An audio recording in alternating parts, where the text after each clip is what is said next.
On Monday night, Jimmy Kimmel lit a fuse.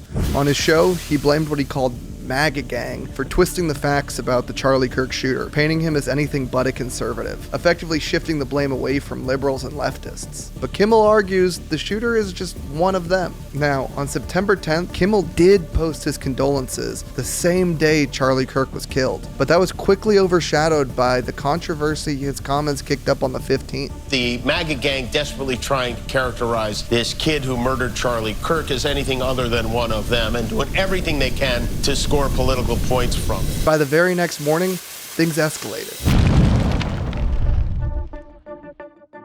FCC Chair Brendan Carr publicly came out against Kimmel's remarks, making it clear how unimpressed he was. It appears to be some of the sickest conduct possible. And that night, Nexstar Media, the massive company that owns a bunch of ABC affiliates, dropped a bomb. They were pulling Jimmy Kimmel live from their stations. Not only that, they got a $6.2 billion merger with Tango, waiting on FCC approval. So suddenly, we see how politics and profit are all tangled up. Inside Disney and ABC, executives apparently went into panic mode, scrambling like 7 dwarves around a poisoned apple, trying to figure out if this was the kind of thing that would cost them advertisers, affiliates, even their FCC license. Within hours, people on X, podcasts, and live streams were in full swing.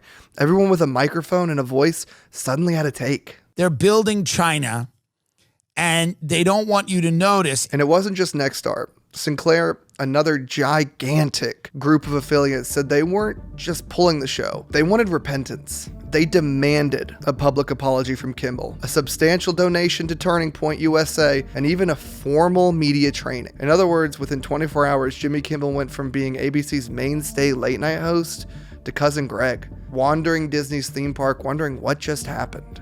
Kimmel himself, radio silent, probably gaming out his next move, a YouTube show, time off, cigar in hand, pulling a Clinton, no one knows. Politicians, of course, wasted little time jumping in. Donald Trump, in classic Trump fashion, said, "Well, Jimmy Kimmel was fired because he had bad ratings more than anything else, and he said a horrible thing about a great gentleman known as Charlie Kirk." Meanwhile, Barack Obama came at it from a different angle, blasting the administration, saying, after years of complaining about cancel culture, the current administration has taken it to a new and dangerous level by routinely threatening regulatory action against media companies unless they muzzle or fire reporters and commentators it doesn't like. Even comedians are chiming in. LA comic Atsuko Okasuka posted on Instagram saying, "Thank you to the administration for reminding me of how powerful of an art form I have chosen, that it literally causes governments and oppressive figures to shake in their shoes with fear of what we might say or do.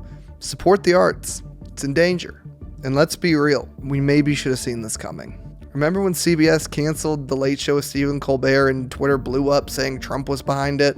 Trump actually jumped into X to join the mix to set the record straight. He said, "Everyone is saying that I was solely responsible for the firing of Stephen Colbert from CBS's Late Night. That is not true. The reason he was fired was from pure lack of talent." Next up will be the even less talented Jimmy Kimmel. So yeah, Kimmel's been on the GOP's radar for a while, and maybe they were just waiting for a slip-up, that perfect opening. FCC Chair Brendan Carr even went so far to call Kimmel and his late-night friends court clerics. Not gestures who skewer power, but clerics who enforce one narrow ideology. California Governor Gavin Newsom sees this as something bigger. He posted, "The GOP does not believe in free speech.